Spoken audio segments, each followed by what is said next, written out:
Rajkot test रे दृढ़ स्थित टीम इंडिया द्वितीय इनिंग्स रे 430 रन रे भारत पाली घोषणा करिछि। फल भारत 556 रन रे आगुआ रही।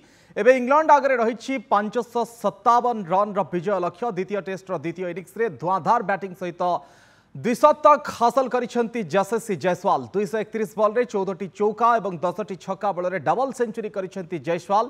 इंग्लैंड विपक्ष रे लगातार 2टी द्विशतक करिसेंती जायसवाल। इंग्लैंड विपक्ष द्वितीय टेस्ट प्रथम इनिंग्स रे द्विशतक हासिल करिथिबा तृतीय टेस्ट द्वितीय इनिंग्स रे मध्य मारिछंती द्विशतक। जदि वर्तमान रो मैच को देखिबे इंग्लैंड जेतबेले विजय लक्ष्य को पिछा करुछि सेतबेले प्रारंभिक विपर्जय सामना करिछि एवं प्रथम इनिंग्स रे जे 150 रु ऊर्ध्व रन करथिले डकेट से रन आउट होइछंती 4 रन रे।